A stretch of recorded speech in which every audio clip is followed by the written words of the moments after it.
Hello, everyone. I really wanted to broadcast live today because it's been a little bit too long, and I've just enjoyed doing this so much. All of my guests fell through for today. Nothing big, just life happens. So today you just get, as this episode is titled, Me, Myself, and I. So I'm going to try my hardest to be interesting all by myself, which is really quite flippin' difficult now that I've been able to do these videos and sort of play them off as a conversation. Man, it's so much more fun to create videos like that. I want to talk about a few things today, do a couple of shameless plugs, but the first thing I wanted to talk about was the name of this podcast and what it's designed to do and what the overall purpose of this thing is. A few years ago, I started the blog, Totaltext on WordPress. And really, it was just a place kind of to share my own writing. And I had a project on there for a little while. I was reviewing self-published works on Amazon. And I really loved doing that. And I want to try to get back into that as soon as, my schedule opens up. And that's another one of the things I kind of want to return to with this show. But as I was looking at self-published work and as I started experimenting with self-published work, I really became interested in the philosophy of it. I've read a lot of books on copyright, and man, I can't believe I'm blanking on who wrote this, but was it Lawrence Lessig? Yeah, this is what happens when you're live. You can't go back and edit stuff. But there's a Remix was the name of the book, and I'll have to include in the notes below the video when I'm done who wrote that. I don't think it was Lessig, but I'm not, it's funny, I actually just forgot. I can totally Google search this right now. Remix. Anyhow, Remix was one of my favorite books in like forever because Remix talks so much about copyright and the problems with copyright, some of the issues with it. Oh, it was Lessig. I was right. That is refreshing. Usually, you can ask my wife. That never happens. Anyhow, copyright as a concept became really, really problematic when I was doing my project with YouTube and YouTube poops. For those of you who watch this and don't know what YouTube poops are, man, oh, it's so hard to explain. Those guys are so flipping awesome, though. I have to tag them in this and make sure. I should try to get some of those guys on at some point. But YouTube poops are when you take material. It can be from a sitcom. It can be from all sorts of kind of like obscure video. And you remix it to the point that you're just either being obnoxious with it or you're turning it into something completely new. It's very reliant on some very strange memes and some there are certain videos that come up over and over and over again. Again, this is the problem with going live without anybody to play off of.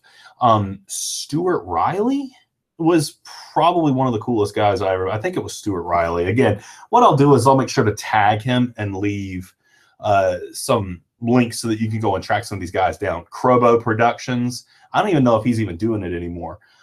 Kirkop, although Stewart really did not like Kirkop very much at that point. He was a little bit more of like what segued into YouTube poop music videos, and he was doing a lot more stuff with like making really strange music out of that concept. But I was really, really fascinated with copyright at this point because these guys were just taking, random bits of pop culture and making something completely new out of it. It was absolutely awesome. And as I read Remix and as I kind of chased down this concept of copyright and all the weird implications of that, there was this whole history lesson about oh gosh, this is hard. There's this whole history lesson about how culture came to be and how our current iteration of culture is actually a little bit more alien to all the stuff that came before it. Because when people used to sing and people used to create art, I mean, when you had more of a folksy type atmosphere, people would take stuff and remix it on their own all the time. There was never any problem with that, right?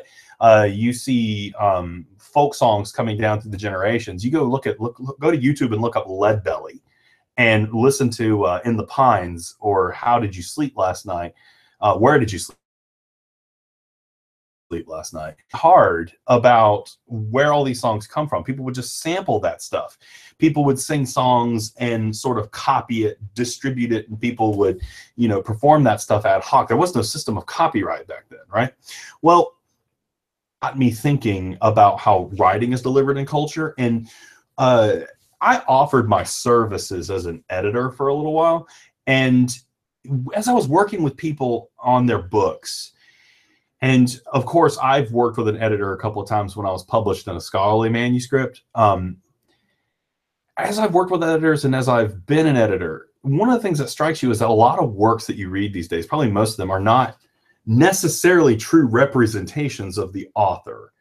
They are almost like works by committee, which is maddening when you stop and think about it, because editors take on a great deal of executive control depending on how much you give them. But then when you think about the interference of publishing companies, and you think about how much control they exert over a project,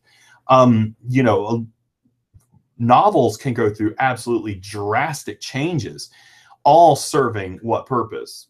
Profitability. I mean, that's the whole purpose. And here, the thing is, this isn't evil. This is just how the culture builds up. I mean, their whole purpose is to create stuff that people will buy, right? And I mean, why wouldn't you? You want to maximize profits at pretty much all costs, right? So anytime you have a written text, and I think like one of the things that I've read a lot of Stephen King, and as you read Stephen King, you can kind of feel this oscillating influence of the editor. Some works are much more expressions of Stephen King. And as he's gotten more and more and more famous, he's been able to just kind of like go weird and be much more who he is without so much outside editing influence.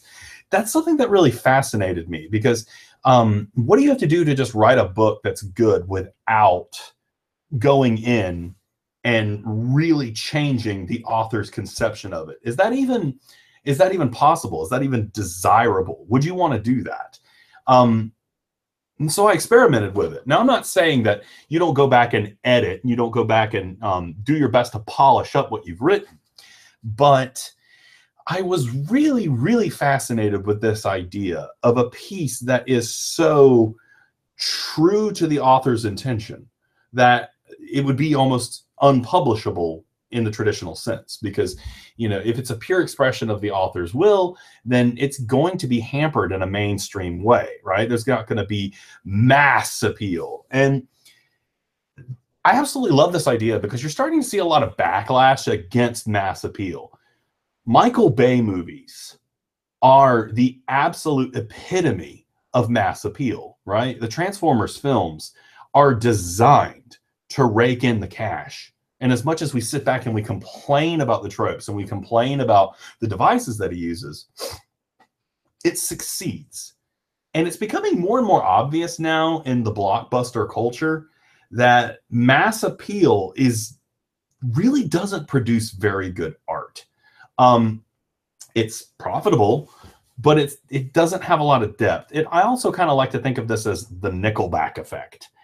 Nickelback's obsessive formulaicness is part of why people hate them so much. And again, the thing is, when you sit back and you look at Nickelback as a band, do they really deserve all that hate? Do they, are they a bad group? If you're looking at it as far as, earning and, ticket sales, it's kind of hard to argue that they're trash, because they are successful in a financial sense. So self-publishing for me was a way to get back to a traditional, almost folklore kind of style that is a pure expression. It might have a lot of remix culture in it. It might have a lot of inspiration, a lot of raw expression and stuff that, again, when you think about how a publishing company would come in and work with that material, they're going to butcher it. I've seen it happen with so many authors, and I've seen it happen with so many projects, not just writing either, but like television shows and music.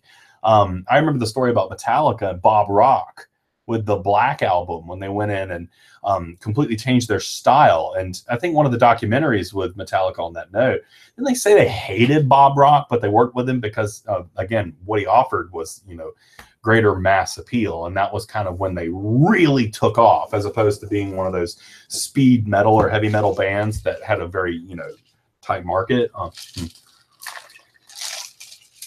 So for me, a total text, and that's a total expression of the author, total in that the author has not divvied up the work amongst other people. It's only himself.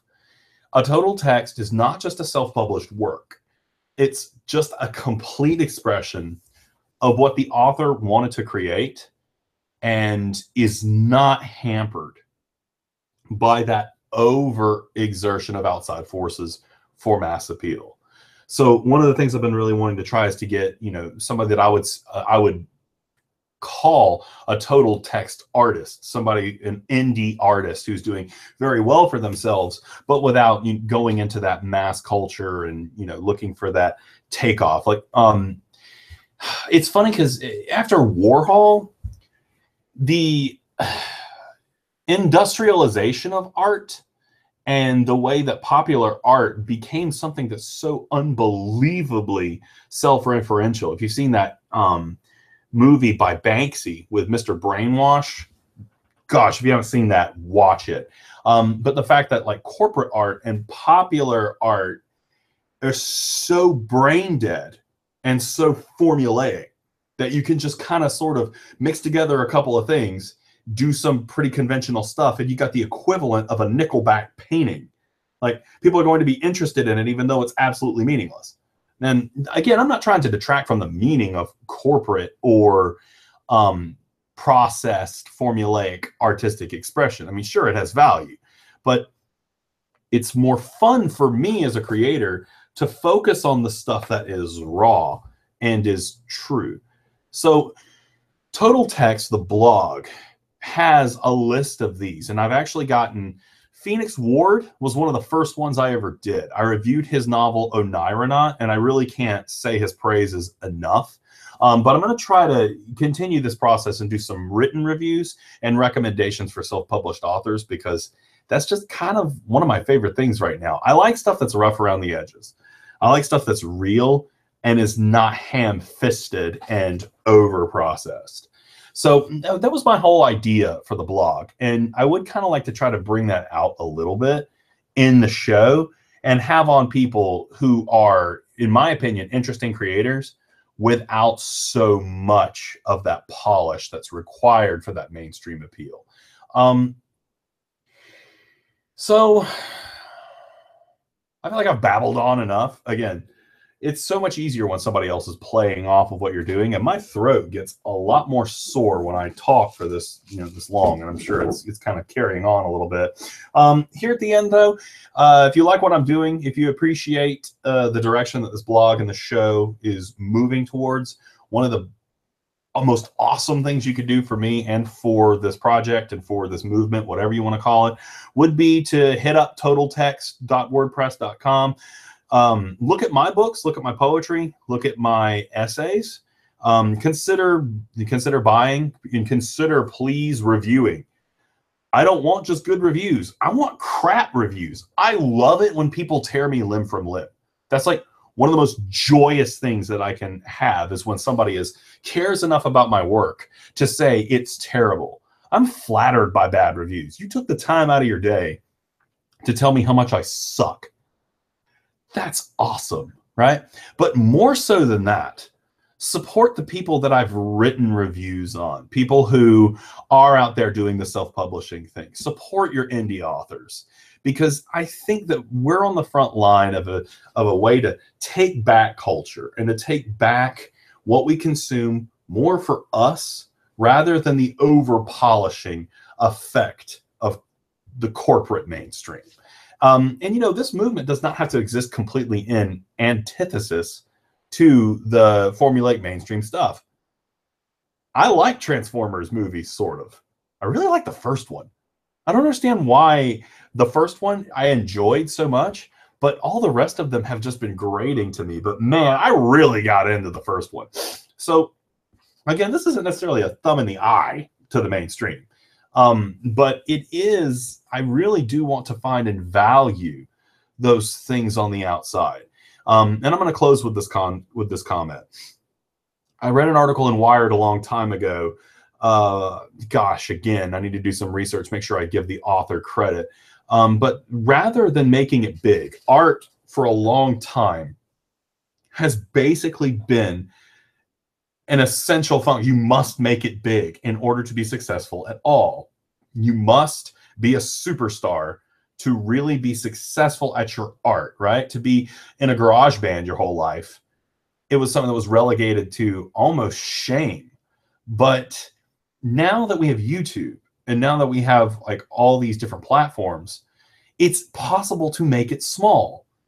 The potential to build a platform for yourself, build an audience, and to have people that follow you and consume your work without it having to be every freaking one, without having to become Stephen King. That possibility is out there now. And I think, you know, one of the coolest things would be to be a person who is a gatekeeper for that culture, and to be a focal point where people can focus and find those awesome voices. That's one of the main goals I'm looking for, and that would make me happier than anything else. So thank you very much, and hopefully I will have someone more interesting next time.